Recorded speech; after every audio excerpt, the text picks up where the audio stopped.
Good afternoon, ladies and gentlemen. Guile here, and welcome to another Supreme Commander epic. And just to show I'm totally useless at variation, it's another Supreme Commander epic on Canis, which isn't great. I know that's 2 in a row. But what I am good at is political predictions. Who noticed my amazingness? I believe I am now 4 for 4. I think that's right. We had the presidential, well, first of all was Brexit, then Trump presidential, then French presidential. I didn't do the 2017 UK general election. I'm not sure why. I think it was because it looked like there was going to be a huge majority for the Tories, and actually it was a really close thing, so I should have done that one, but who knew at the time?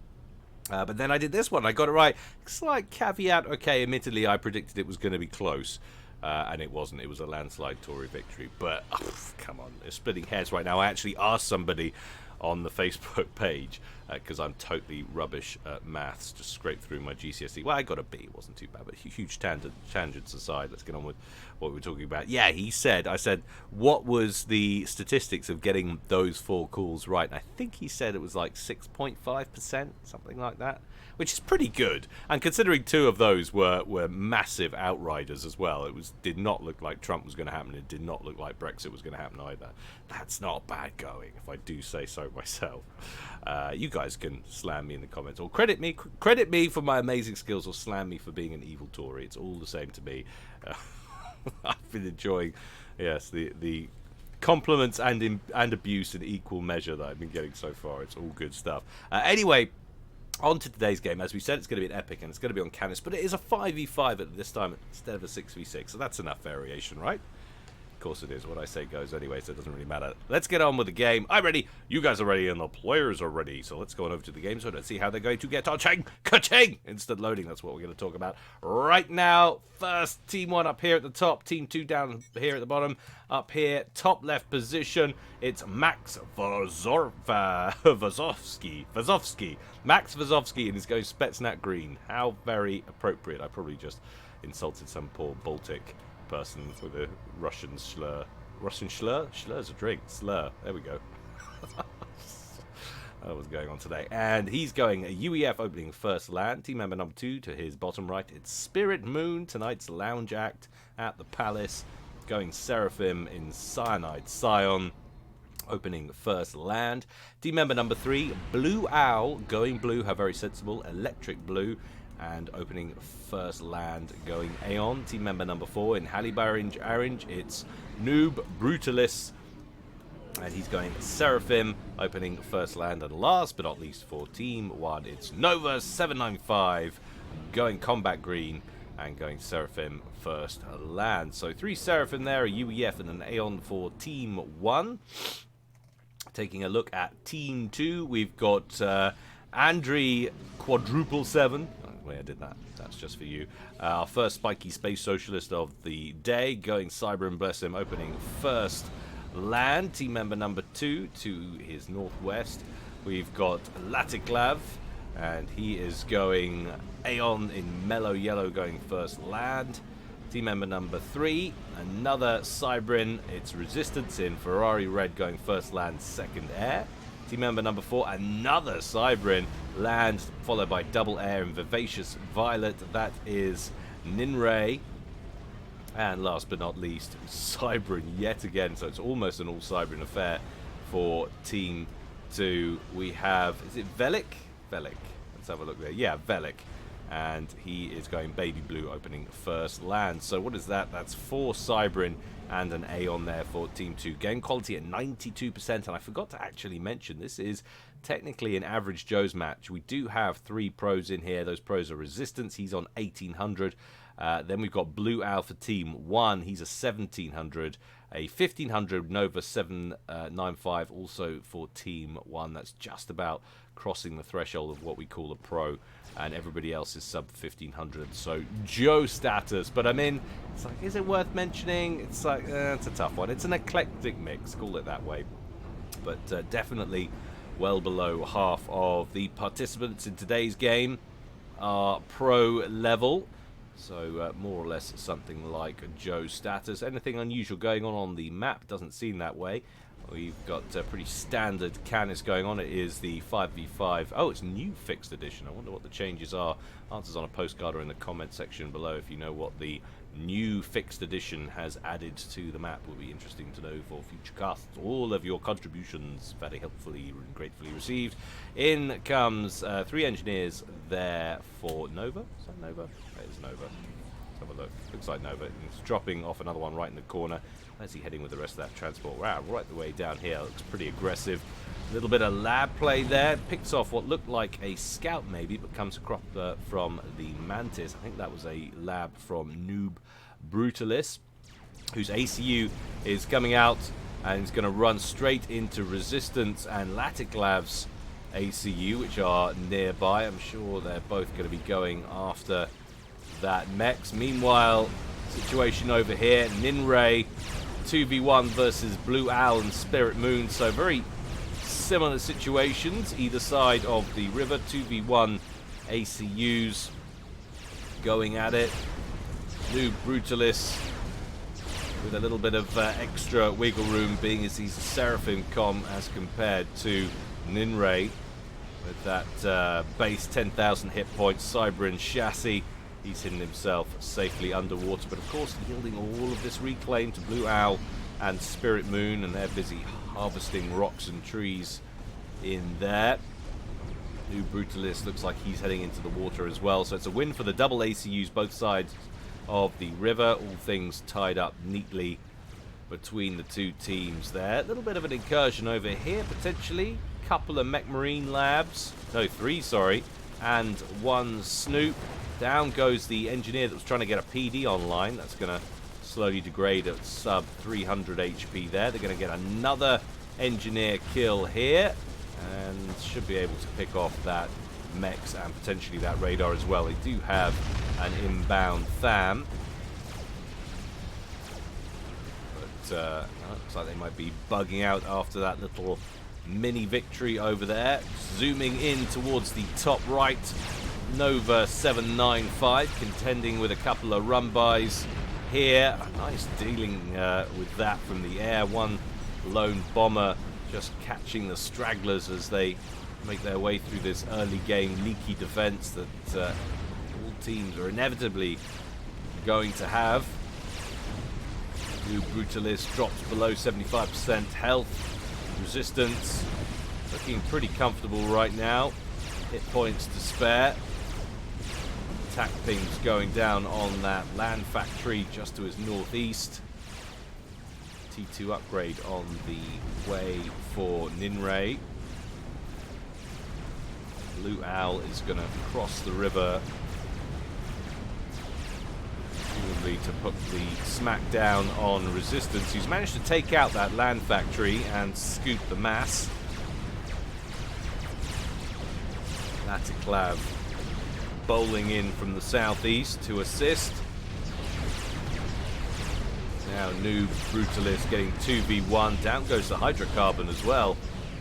Lots and lots of spam up here from Laticlav, who is today's short stacker on the global ranking scale at just 1,000. So he's playing with the big boys today. Gun speed and range upgrade on the way for Velik. Now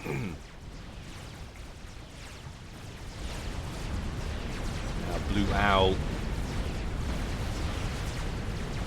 carrying the burden up here for Noob while he regens a little bit.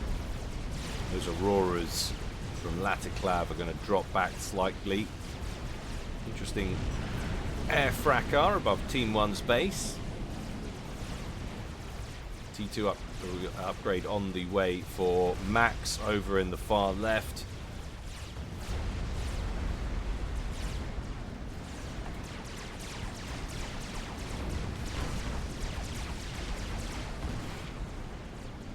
Apologies if cameras works a little bit jerky today.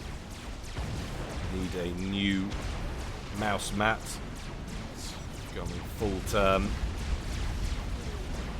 That's my excuse when I'm getting my backside whooped at League of Legends. It's my mouse mat. That makes me a lot of friends, as you can imagine. Game with the arguably the most polite community on Earth. Strong sarcasm there if you haven't played it. I do find it amusing actually when you get the odd person who criticises the community here at FAF for attitude. It's like, really? Do you play other games? FAF is a relative utopia, gaming utopia, in terms of the way players treat each other compared to the vast majority of communities out there.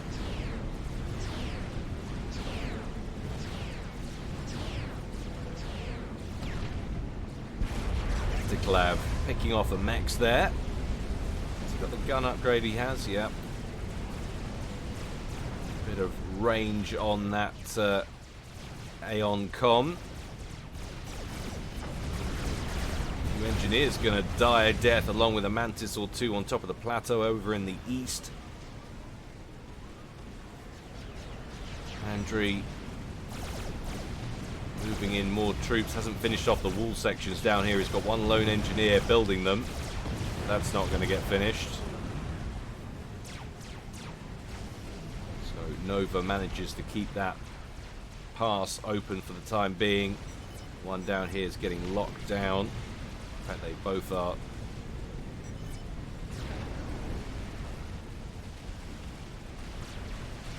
T2 upgrade on the way for Blue Owl.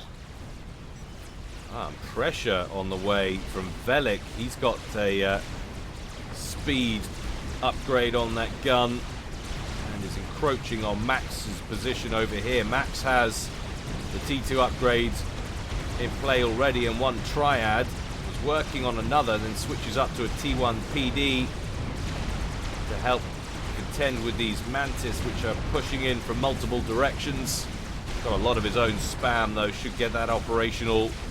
And Velik will surely have to withdraw from that. No chance of breaking through there, it would seem.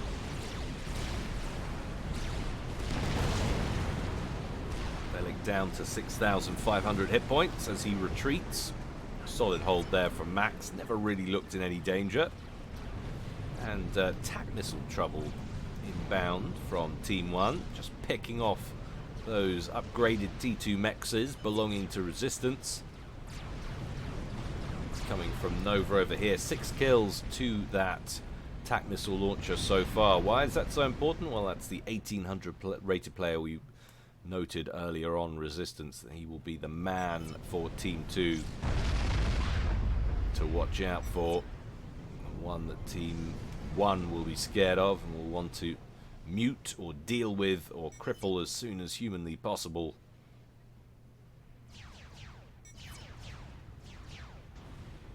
Taking a look at Eco now, where are we at? Well, 28 to 29k.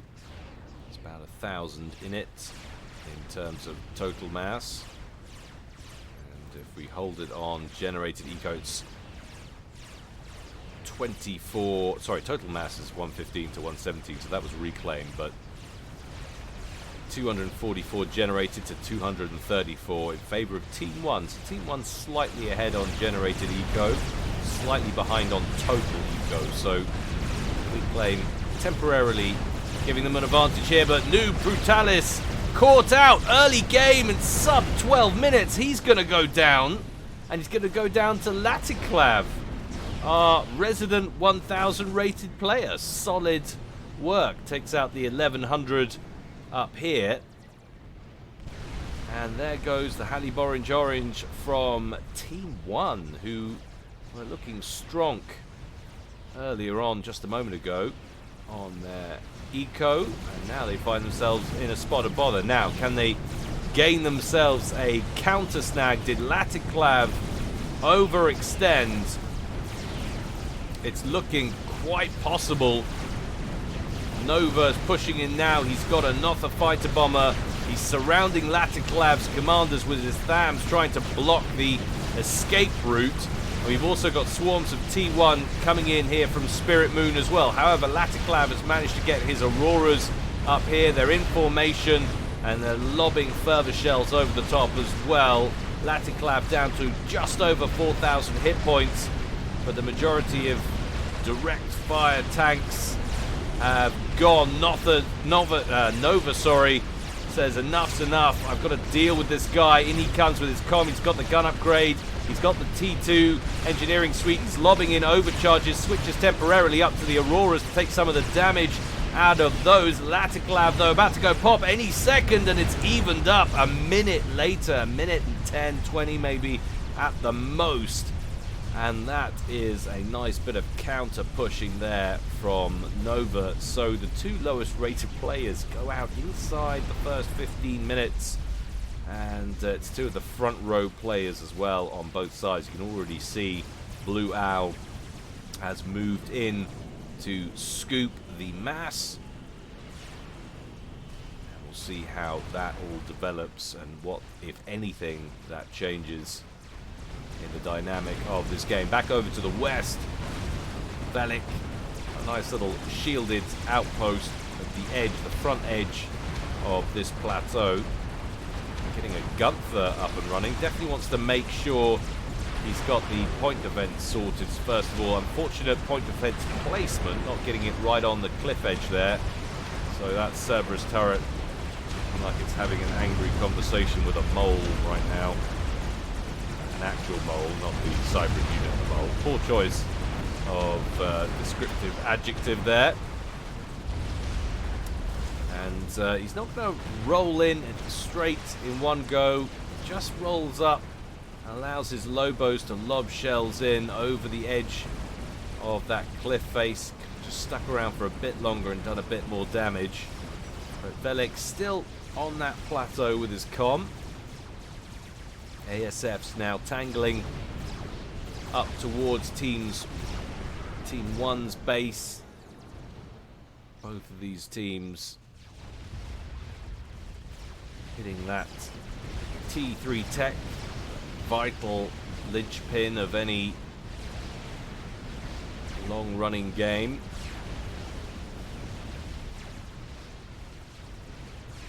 This is interesting. What we've got here, a few loyalists bunching up on the plateau in the east. Very different picture than the plateau over in the west. No one's trying to secure it. We've got a few wall sections which haven't actually been completed.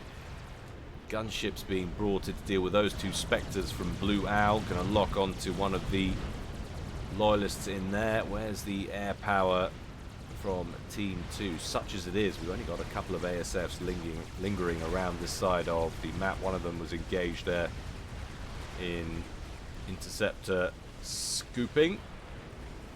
Gunships withdraw. ASFs continue to pursue up to a point and then think, yeah, maybe not, as they see the counter aerial signatures from Blue Owl moving in to attack. Wise withdraw there. One lone Viper getting chased all the way home by a small platoon of strikers who definitely overextended, running into those assault bots. The Viper actually survives. What a surprise. Badly damaged as he may be, but still functional.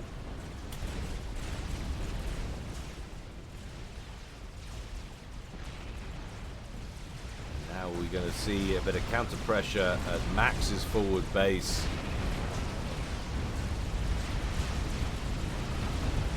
Got a few T2 units in here, some hoplites. Those aforementioned Vipers. Trouble is, those triads are looking a little bit nasty. We've also got a Clink Hammer up and running. Those two Spectres we saw earlier repositioned to aggress that western plateau, and actually Velik has dropped right back to the shield coverage on the main bottom left corner plateau. So that little battleground potentially changing hands. Another attack missile out over the center, assuming that's another one from Nova. Going after the Hydro. It's pretty exposed. There it goes.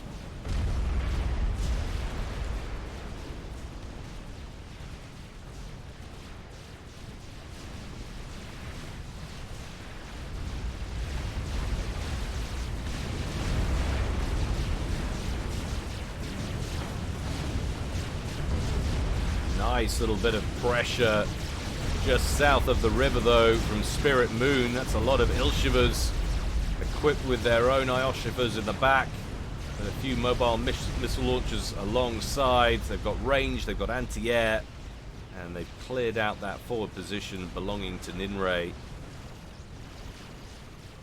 Ninray has dropped back over here, trying to get some point defense up and running, protect the front entrance to Team 2's base section.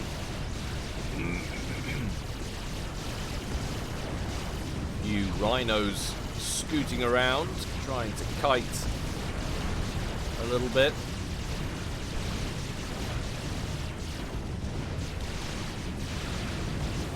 Too many Ilshivas and just too powerful. In come a couple of Medusas. They're going to get annihilated. Look at this stream of spam coming out from the top left there from Max as well.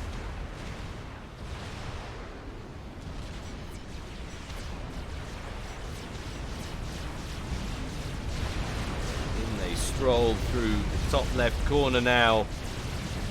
Engineers busily get to work, but of course this almost all Cybran team for Team 2 not equipped with the best defensive structures. Cerberus turrets pretty woeful.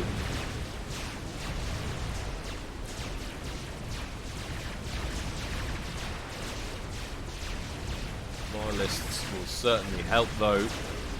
Looks like Spirit Moon's going to vacate the area.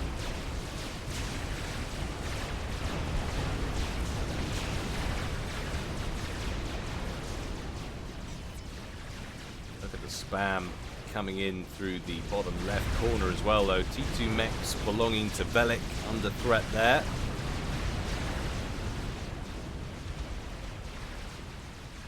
Still got attack missile launchers coming out of this silo up here. 13 kills to its name now. TMD operational down here. This Zapper, surely that won't let that get through. Oh, I dropped short, takes out that Mex. Another kill chalked up to that silo. Now the bricks come.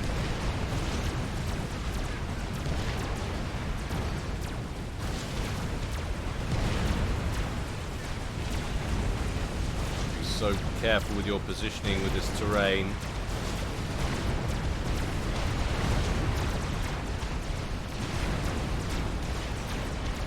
And those bricks, far too much for that T1 span to contend with. They're rolling into the back of that base in almost single file. And just getting blapped as they do so. Away they ride. Still a bit of a presence, though, from Spirit Moon.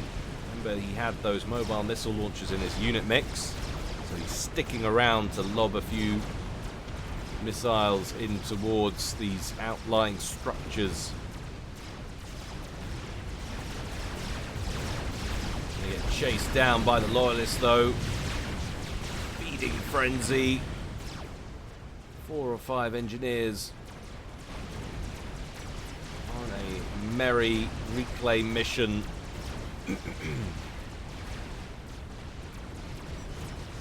So that spam that didn't manage to break in successfully to the main base was redirected up to the plateau, looking like they want to try and score at least 1 or 2 mechs kills over here. The problem is that the brick has come with them. Blue Owl completes advanced RAS, and boy does it tell. 233 mass per tick for Blue Owl. That is chip leader by a comfortable margin. Andri quadruple 7s on 183, resistance on 180. But that is very significant indeed. Spirit Moon, though, down on 80/97. It's not power related. So you can actually see where we're at in totals though, and it's actually going a bit better for Team 2, 651 versus 594. Blue Owl, remember, is of course sitting on the old base of his fallen ally, Noob Brutalis. 42 mechs in operation, 2 with associated mass storage up and running, and look out, income Restorer play from Blue Owl.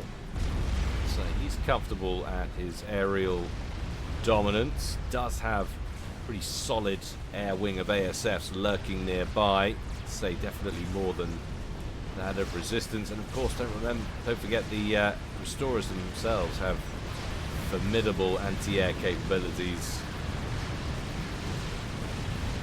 nerfed somewhat from the old GPG days, and indeed I think from whatever patch Steam is running, whatever version they run there. But still, nonetheless, highly versatile piece of kit. I can't remember actually whether they nerfed the AA capabilities, which have always been very strong, or whether it was more specifically about retaining those AA capabilities but reducing the air to ground damage that they deal.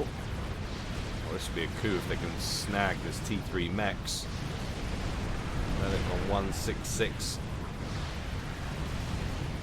at the moment. Are they going to get it? Down it goes. Vedic on 139. Really miss. You really notice those big old T3 mexes when they get picked off.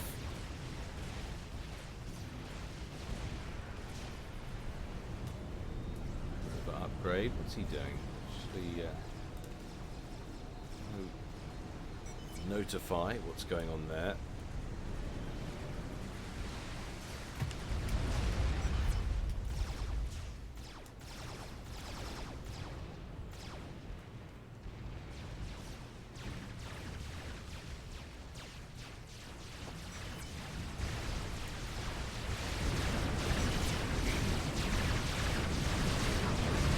Loyalist trying to chase down a sniper bot up here, running headlong into a whole horde of Ilshivas. Just look at their effectiveness, even against the T3 units.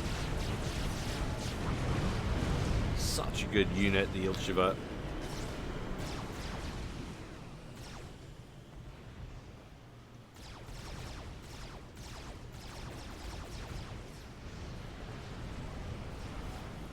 Monkey Lord under construction over here. That's about 60-65% complete as well.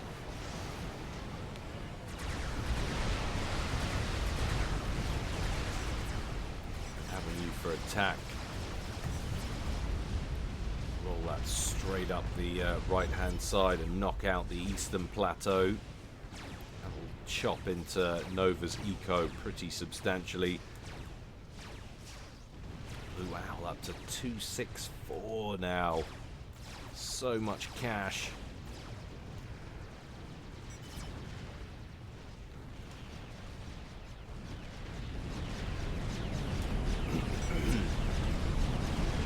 So much bling on Blue Owl. Does sound a little bit like Crack Baron. Or maybe he's Blue Owl, maybe he's a actually sounds like a type of skunk, doesn't it? Is it a type of high rated cannabis? Have 2 grams of Blue Owl, please. That or some type of blue crystal meth like Breaking Bad.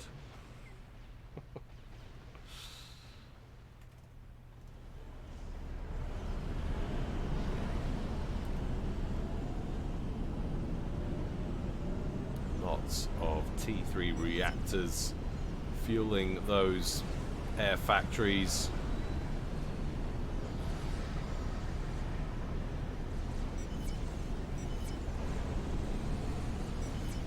Spitting out groups of fighters simultaneously.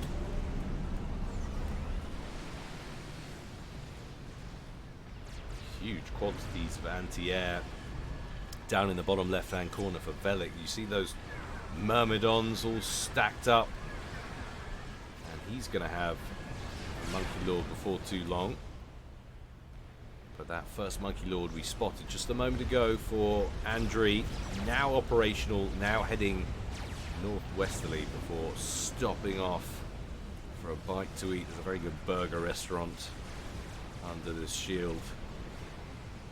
Vitally important to get a few rounds in for heavy battle. Cybran's renowned for their burgers, of course. Veggie burgers. Space socialists wouldn't want to harm any cows.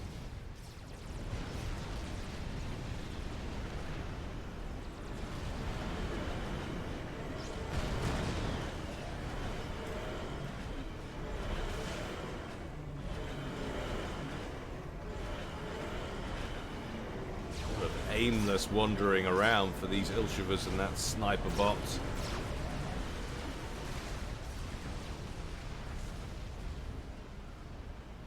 Now it's all pretty much about eco at this point.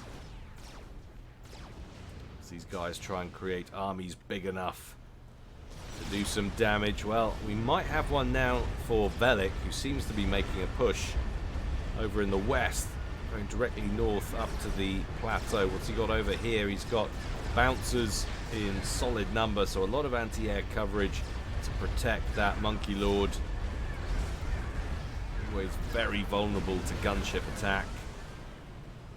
So alleviating the pressure on his air player. Don't worry about protecting me, my friend. I've got this.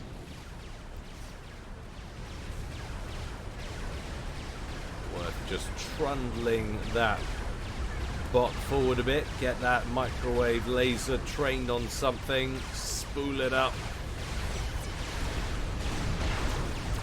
Another experimental this time for Nova. There go the triads, there go the shields, there goes stealth gen, just about everything else.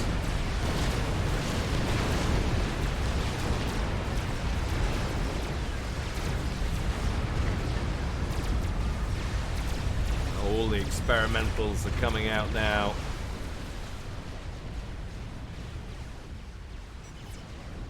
Now, how far is he going to push? That's the question. We do have a solid amount of restorers here for Blue Owl, and quite a lot of Notha fighter bombers there from Nova as well. It's a lot of aerial damage. Where are those bouncers? Well, they're lagging behind a bit. That might have been an opportunity for a quick Notha fighter bomber run. Max completes an experimental, and it's a fatty back here.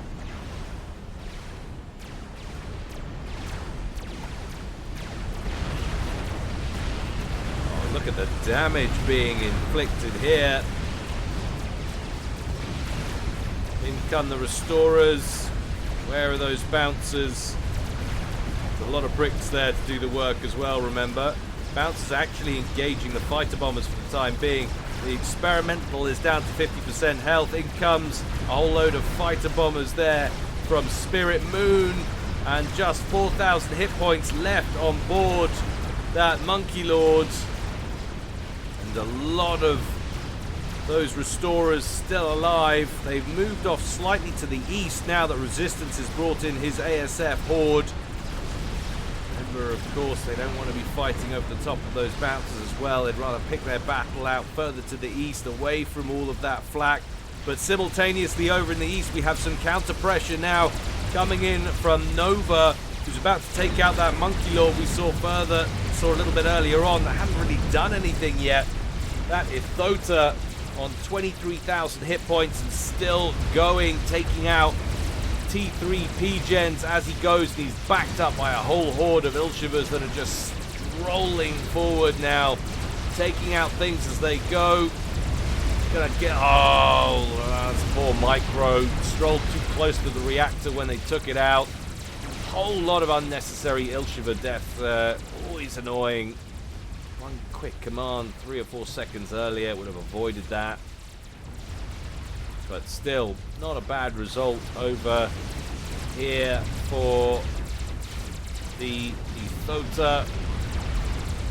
Nova brushing that aside. To be honest, it mirrors the progress that Velik has made on the other side, although Velik, I think, has held on to more of his units in that exchange. Nova lost all of those Ilshivas utterly unnecessarily. That fat boy crosses the river for Max.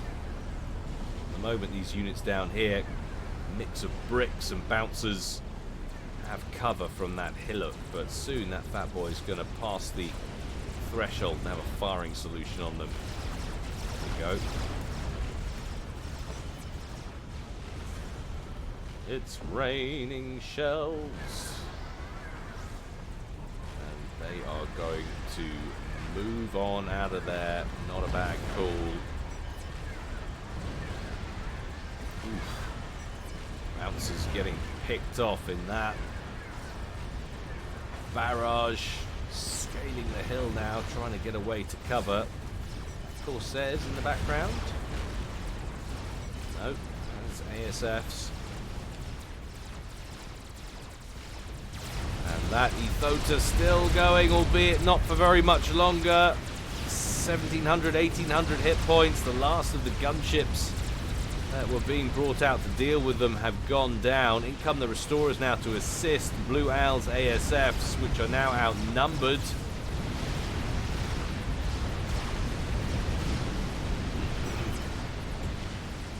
Love the use of sniper bots in here. We've got the lightning tanks, anti-air lightning tanks with those mobile shield gens. It's a nasty little group of units. Just get the feeling all of the momentum for the time being is with Team 1. 31 odd minutes in this one. Haven't had a player go down for a while now. Quite established. Now a little bit of support commander airlifting going on from Nova. Let's bring his comm down here, presumably to scoop up some of this mass, of which there is a lot. Remember, we've got a dead Monkey Lord in there, assortment of T3 buildings and what have you.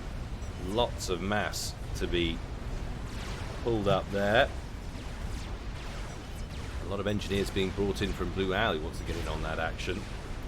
And a new Monkey Lord crossing the river and bearing down on that Ethota that is shielded, but is also a cat's pube away from death. Once that shield goes down, it won't take long for that massive microwave laser to take it out, but he does absorb one of those giant plasma balls of death, which is always awful. So much damage there. Now, a few lightning tanks taking some blasts from the ion storm.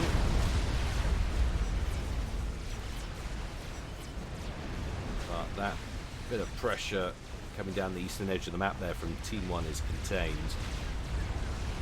Those whalers for resistance, just holding the line over left of centre.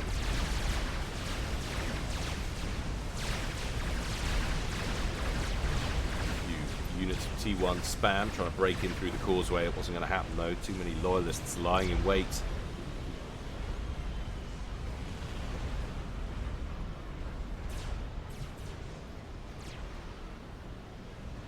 Another support commander airdropped in. Transport's going to get taken down, but not before drop-off was successful. Got shield coverage there as well, so nicely done.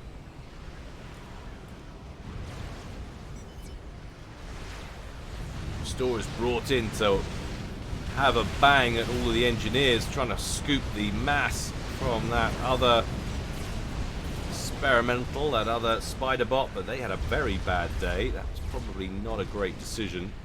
Now the whalers have been relocated for resistance.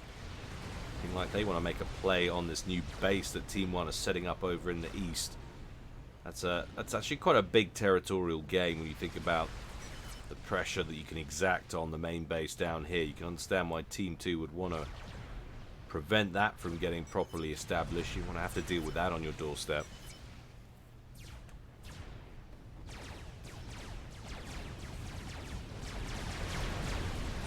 Now a megalith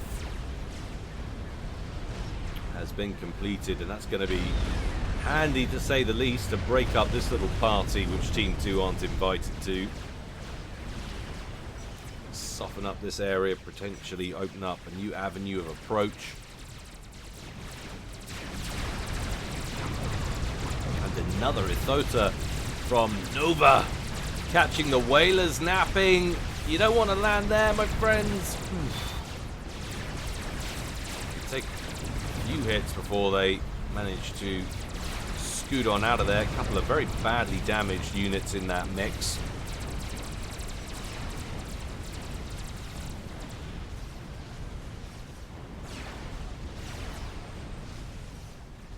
Oh, so many engineers at risk of massive amounts of death. Oh, too painful.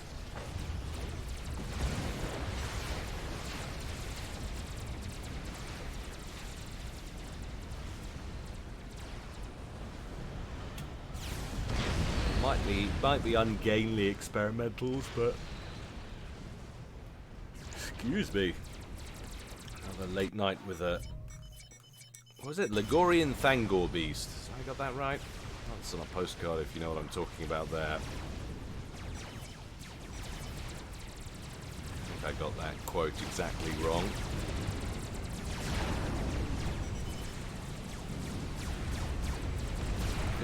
Kills on that TAC missile launcher. Usually by this stage you'd see a pro possibly recycle that. Unexpected to gain much more from it, but he seems to be making it work. I must admit, if I was in this situation, I would hang on to it for just such an occasion. Just to be annoying. Pick off a few things here and there. That Ithota with 70 kills now to its name is still going.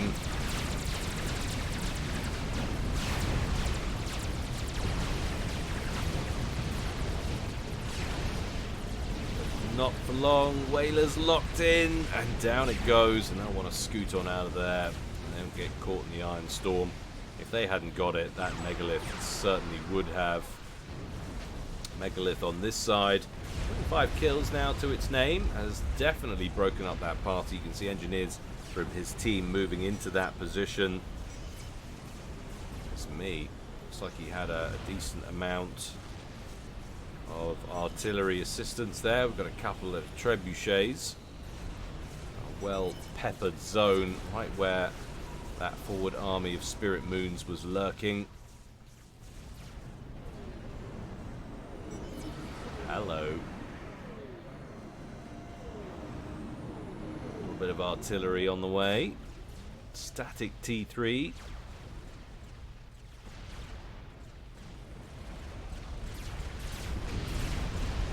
Now it's time to play Contain the Spam as Nova throws up 4 factories, a few shields, and just starts lobbing Selens and other T1 units at him. You're going to want to back those support commanders out of there. Yeah, right. Could move those support commanders, that'd be great. Oh, one more. Oh, it just strolls out of range. Death by Selen.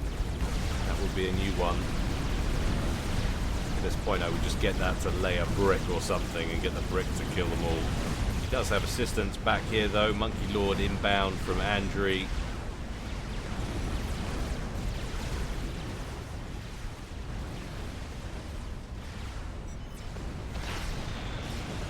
And this is some solid counter pressure we're seeing from Team 2 now, mainly in fact from Ninray, who seems to be playing a bit of a blinder right now with these megaliths. They are just what you need at this stage of the game. And all the work that's gone into setting up this little forward base, it looks like is about to be undone. Ninray and Andri, with those two experimentals, just breaching their way over the newly conquered territory from Team 1.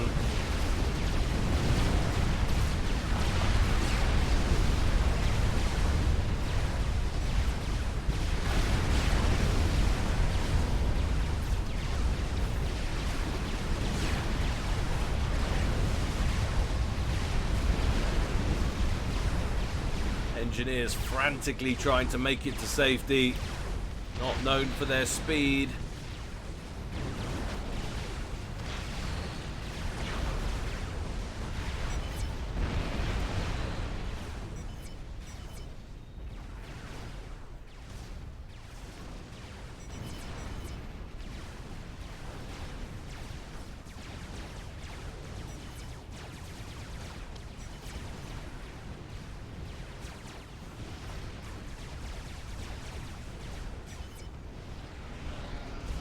Hello! Experimental bomber out over in the east lobs off a bomb over in the direction of that megalith.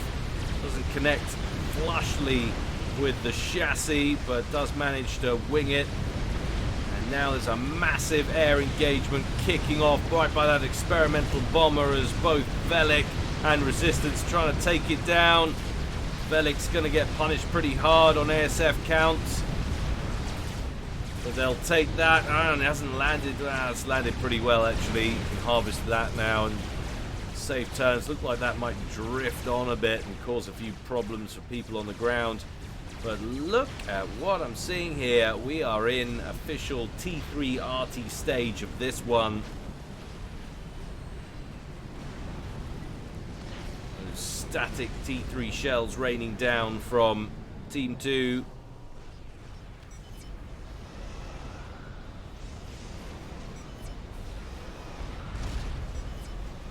Fluey.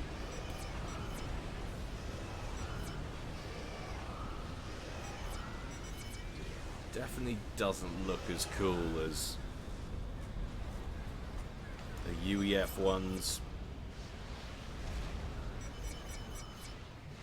I suppose there's an argument to say it looks a bit sleeker, but ASF's out from Velik managed to snag a couple of strap bombers, but they lose an awful lot of their own number in the process. You could ask yourself, was that worth it? I suppose it depends how many straps he shot down there. Couldn't tell you. I did miss the beginning of that engage.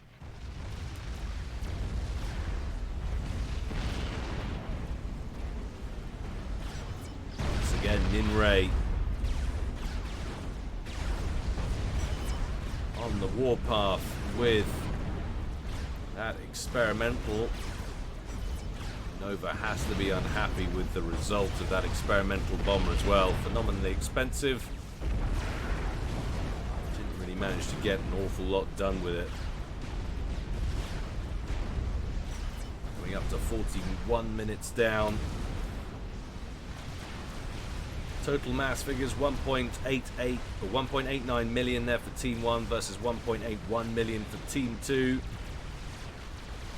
It's an extra 200 mass per tick team-wise for Team 1. So look at the absolutely massive progress that Team 2 are making. Those two megaliths in the river now, working their way up slowly, a more ballsy and less tanky, quicker Monkey Lord threatening to come straight in the front door. What have we got on the ground to protect? We do have a solid bank of Oblivion turrets back here.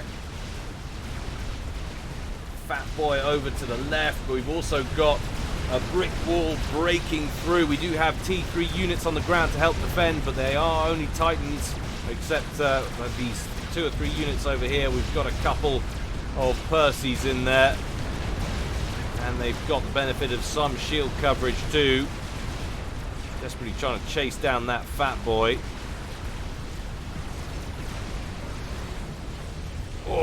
and that was close. So that Monkey Lord got all the way to the front door, locked on to Blue Owl's comm, who was, in all fairness, standing just inside shield coverage.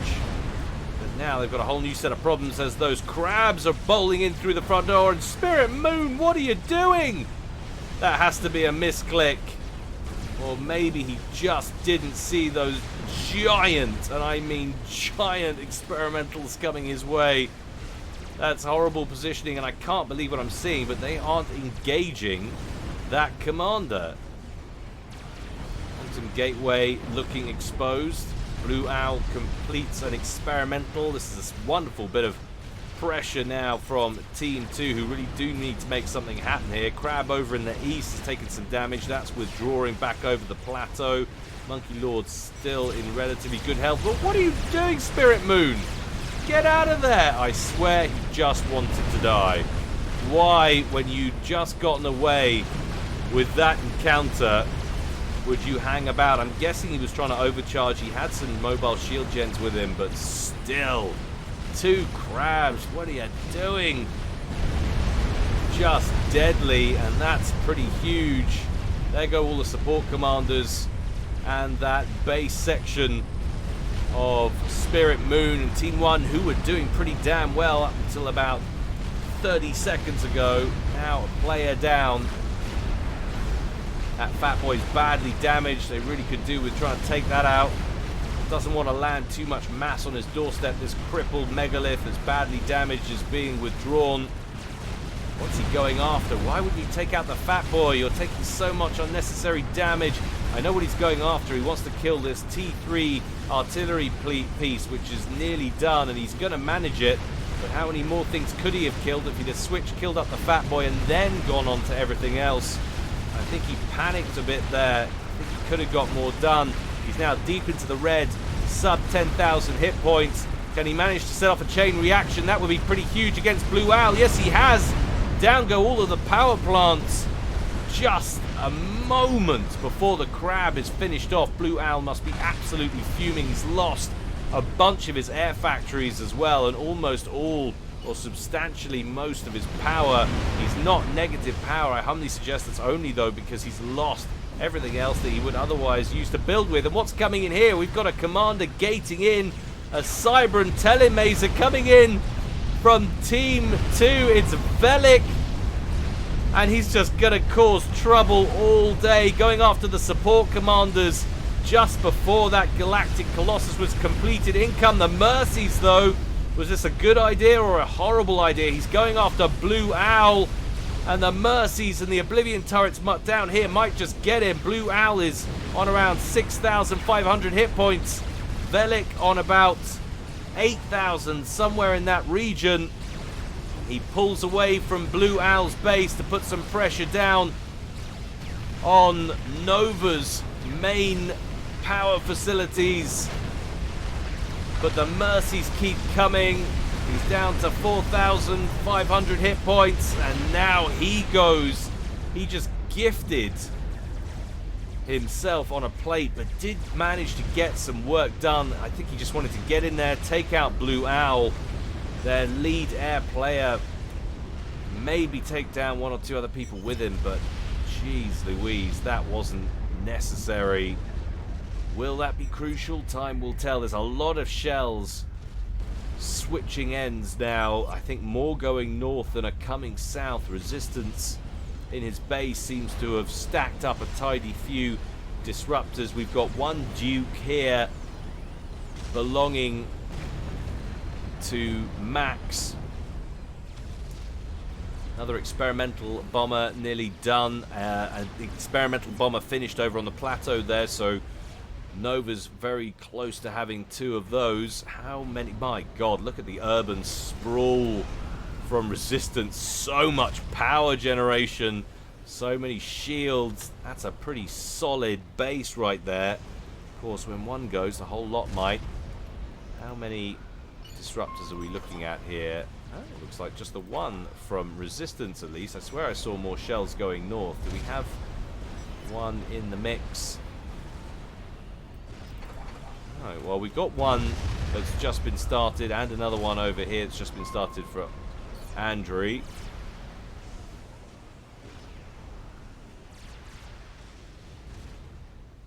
Getting confused, perhaps, I suppose, with the number of shells and which direction they're going. It did look like there were multiple, so that experimental bomber completes for Nova. 46 minutes down in this game.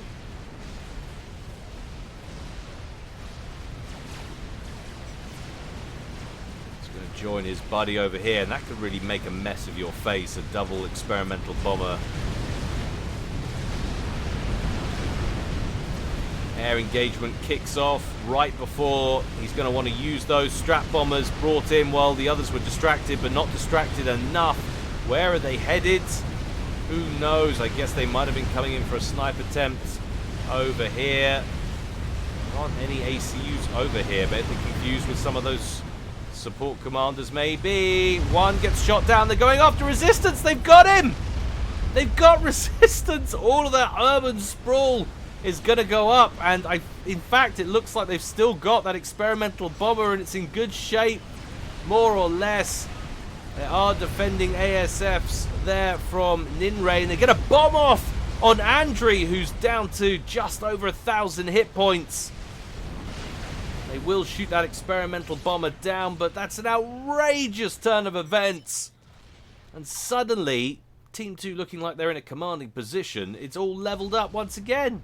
And arguably on player count, Team 1 are ahead, 3-2. It's not arguably, that's just a fact. That's a good one, Kyle. But I suppose, yeah, I mean, in terms of development, they're very dense over here around Nova's base. They're very patchy in the main base. No shield coverage left, really, for Blue Owl at all. I suppose there's one there just blinked on as I said it, whereas Team 2 very much more comprehensively shielded. And we've got Operational Disruptor here right in the center. Andres managed to get that badly damaged comm right into the main base and is now rapidly building T1 PDs to help protect him from any potential tele-snipe. That's just ridiculous. Absolutely ridiculous passage of play there. Well done from Nova after almost having lost it all. Losing Blue Owl could have done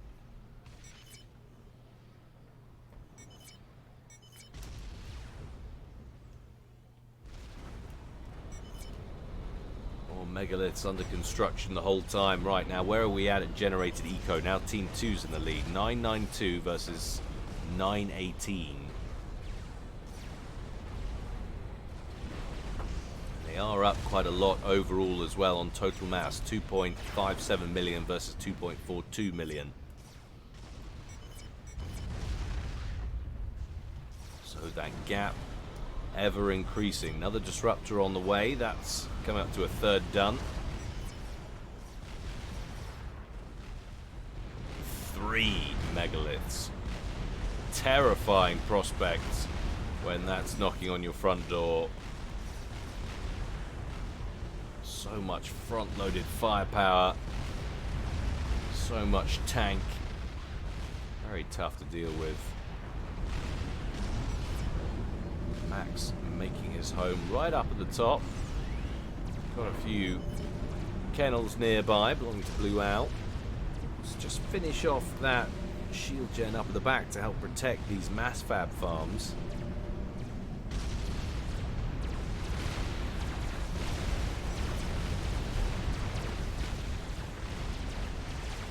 Where is he going with these megaliths? So he's taking fire from that fat boy that's got 56 kills to his name. It's been in the game a long time. More mercies being brought in to counter the inbound megaliths. Defending Colossus from Blue Owl, loitering around the opening. We've got another 2 megaliths coming up the middle. Ninray is just churning these out, and you can see why he's on 693. Can that really be accurate? Looks like Andrew's somewhere up near there as well. I suppose they are sitting on everybody else's bases and recycling them as they go. So it's going to be a tough passage of play here for Team 1, who need to try and hang on. The Colossus goes down. One megalith badly damaged, another reasonably badly damaged, and one well over half. Arguably with about 2/3 of its health left. Another bank of Oblivion turrets over here. Now with a solution on the megaliths, they turn to face the Ravager turrets over here, which are a scary prospect, but they don't last long against the concentrated firepower of two of those crabs. Where did Blue Owl go with his commander? Is he under shield coverage up here? No, he's in the water back here. That fat boy still in range, or was just a moment ago. Has to reposition a little bit. Lead megalith down into the red, 25,500 hit points there. Manages to take down that Colossus before that completes. More Ravagers being spammed up back here for Max. What's happening over on this side of things? We've got another experimental bomber under construction. Support commander on board a transport there. What he's waiting for. 50 minutes gone in this one, and that lead megalith is about to go down. Still two more over here. They just have to take out that P-Gen, which they did. That deals with most of the Ravagers. Still one of them just about alive. So much damage being dealt. And two more megaliths inbound in through the center. This is going to be a very tough ask now for Team 1 to repel this. They're not stampeding their way. They're encroaching in bit by bit, taking down everything as it just comes into range. Probably the most sensible way to approach this. Max and his base in major trouble here. What's going on over in the east? Nearly done on that next experimental bomber, and we've got a whole load of support commanders being loaded up onto transports here over in the east for Nova. Back to the base assault up in the top left. Where is Max? Blue Owl's down here, Nova's down here, Max is up in the top left. All three of the remaining commanders for Team 1 are up on this side of things. Don't forget, we've still got artillery shells traversing the map from Team 2. Just a small group of mobile shield gens parked down here for good measure, because why on earth not? Experimental bomber complete. All the 4 crabs being moved over that cliff edge, trying to catch out a commander. Max is up in the corner up here. Blue Owl on the run to the south. Nova under the waves on this side of things. On the ground, we still have that spider bot and monkey dog with 106 hit points, 106 kills, sorry. Will they manage to shoot down the transports as they fly overhead? Where's the scramble from the Air Force? There it is, but it's probably missing the even bigger threat, which is the experimental bomber, which is coming down the middle. Two-pronged attack, lands one impact on the shield before overflying. All of the transports carrying the support commanders are shot down, so the ASFs redirect on to the experimental bomber. The megaliths chasing down Blue Owl now and that fat boy. They've left Max and Nova to it. Next bomb out. Oh my god! He picks off Ninray with the experimental bomber! How did he manage that? I thought they had it in the bag, and that's all of those crabs that are chasing Blue Owl are going to go pop. Blue Owl can wipe the sweat from his forehead, and suddenly it's 3v1. Andrew left all by his lonesome. Is that it? I don't know. He's got 3, yes, 3 Tech 3 static artillery pieces. And he's training them over on Nova's base. Will they have the eco to do anything left? 53 minutes. Gosh, this is a nail biter. Absolute nail biter. Shield drops. Shield is destroyed. And there go the power generators. 3 of them. Nova still leeching power from somewhere. But look at all the mass he's wasting and not using it. Mass poo piling up at the mexes, or it should be. They still haven't implemented that. It's really such a difficult demand. Overflowing mass poo. Someone needs to start a petition. Been calling for it for years. There's not enough farcical elements to this game. Lightning tanks versus bouncers. Anti-air specialists. People often forget they do have the capability to shoot from air to ground, much like a flat gun does in real life. It's gone very badly for Andriy.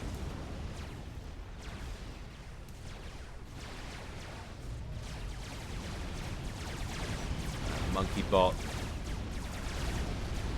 He's going to send that in to finish everything off up here. I think he needs to redirect the artillery back up here. Just keep Team 1 locked out of their base and the vast majority of their mass. That fat boy with only 1 kill to its name, so that is a new one. It's not the one we saw being pursued over here. At least I don't think it is. He must have got more than 1 kill. Surely. Imagine that one's been destroyed. Probably destroyed and scooped in order to build things like the Tsar, which is now under construction for Blue Owl. Yeah, definitely needs to redirect those artillery pieces now. And there goes a whole lot of Aeon artillery pieces to that Monkey Lord, which is just going to finish off everything up here now. T3 land headquarters. I wonder if that's his only one. Quite possibly.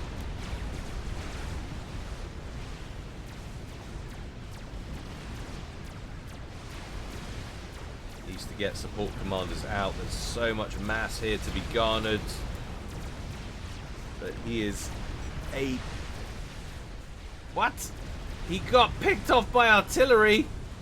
He tried to pick up his comm by the looks of things, and he got hit by an artillery shell after they had been picked up. There goes all of the stuff, and that fat boy had been transferred over, so it hardly got any kills. That must have been another one, not the one that was lurking there the whole time. It was built by Max, but transferred over, so that changes hands back over to Max. And then it was a 2v1, and of course he's still got all of those artillery pieces. However, it does seem that power is a bit of a problem right now. Major power lock. Can he keep all of this garbage out of his base? That is the question. Blue Owl airlifting support commander out of dodge. Like the look of that one.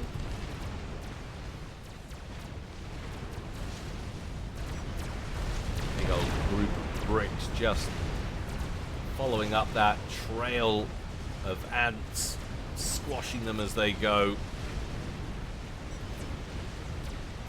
Well aware that that Tsar is nearly completed. What, if anything, can Team 1 do now? Definitely like to see Andriy expanding more, getting more defenses. Surely he's got the cash to spare. He's more than a third over the combined eco of his opponents now.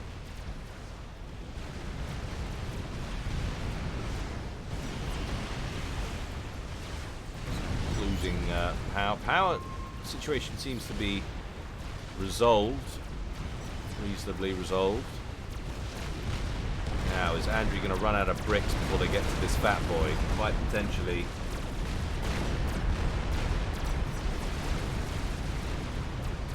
Tsar completed. Is that going to go straight in, I wonder?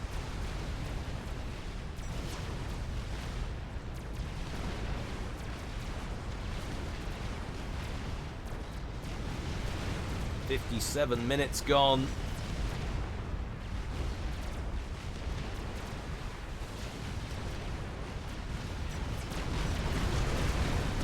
Interesting, being pursued by one of Andriy's strats there.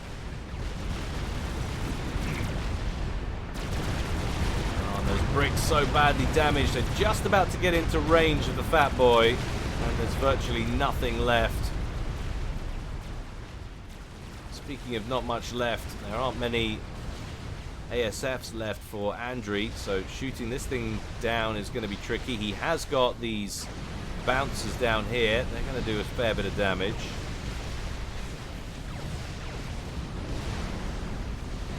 Giant Independence Day laser opens up. The attack ping goes down on Andriy's commander. But there's so many SAMs in there. That was not the best approach. How much damage is it going to do when it lands? A little bit. Not a lot. Andriy still sitting pretty on the edge of that shield down there. Velik says epic game. And that Monkey Lord that's come all the way up the eastern edge now, just going to town on the remnants of Max's base up at the back here. Needs to come in and take out that fusion reactor.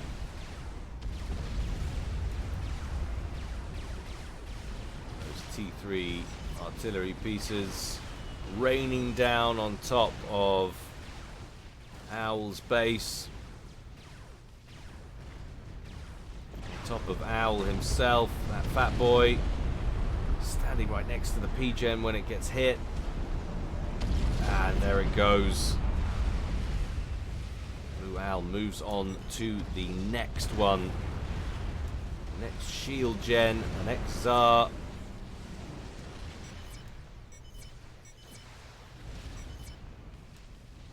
Get out there and expand now, Andriy. Start producing more ground units, more experimentals. Corner Team 2 effectively. He's not out of the woods yet. He's still got a commander. He can still be sniped.